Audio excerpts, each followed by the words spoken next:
अजीज दोस्तों, आदाब, नमस्कार।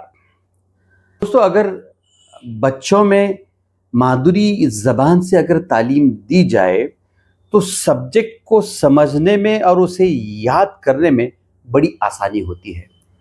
बजाय इसके अगर बच्चे को अंग्रेज़ी ज़बान में तालीम दी जाए तो वो कैसे भी याद तो कर लेगा, लेकिन सब्जेक्ट की नॉलेज उसके जहन में नहीं उतर पाएगी।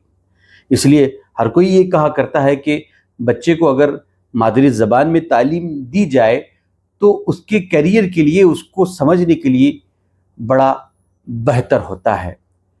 इसके लिए कोशिश ये की जाती है कि, और हुकूमत भी यही चाहती है कि बच्चे की तालीम मादरी ज़बान में हो जाए।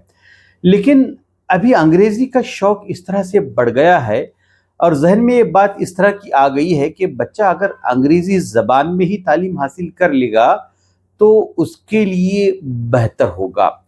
और तर्क ये दिया जाता है कि उर्दू ज़बान से या कन्नड़ा ज़बान से अगर बच्चा तालीम लेता है तो उसको पीयूसी में, जहाँ पर अंग्रेज़ी में तालीम आगे बढ़ती है, उसको सब्जेक्ट समझने में मुश्किल होगा। अगर वो शुरुआती दौर से ही अंग्रेज़ी ज़बान में तालीम हासिल करता है तो लोगों का ये तर्क होता है कि बच्चे को कॉलेज में डिफ़िकल्टी नहीं होगी।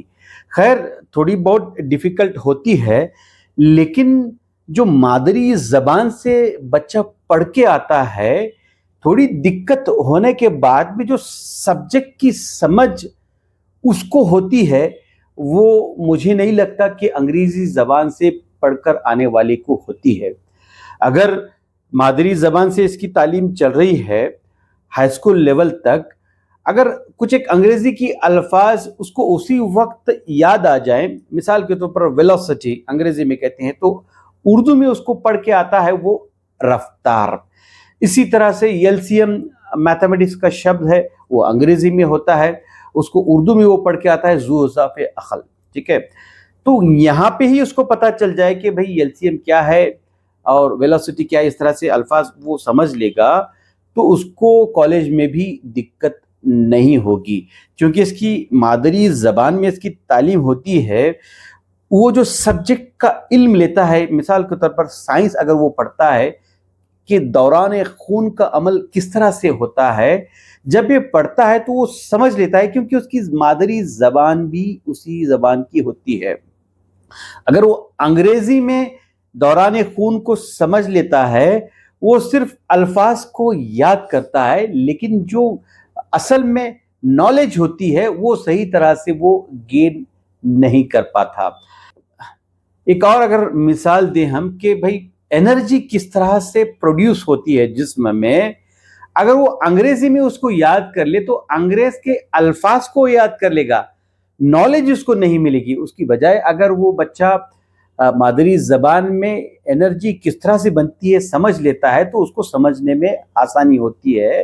तो इसीलिए मैं ये कहना चाहता हूँ कि अगर मादरी ज़बान में बच्चा इल्म ले ले तो उसकी इल्म की गहराई और ज़्यादा हो जाती है, सब्जेक्ट की नॉलेज और ज़्यादा हो जाती है, क्योंकि इसकी बोलचाल की ज़बान मादरी होती है। हम ये शौक़ में पड़ गए हैं कि बच्चा अगर अंग्रेज़ी ज़बान से ही सीख लेगा तो आगे उसको बढ़ने में बड़ी दिक्कत पेश नहीं आती, लेकिन ऐसा बिल्कुल नहीं है।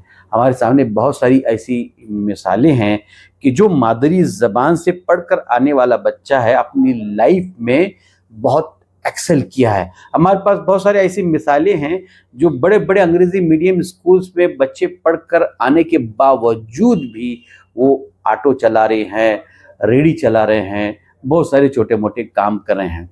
अगर हम दोनों में तनासुब देखेंगे तो पता चलता है कि जो मादरी ज़बान से पढ़कर आने वाले बच्चे हैं वो अपनी करियर में एक्सेल करते हैं।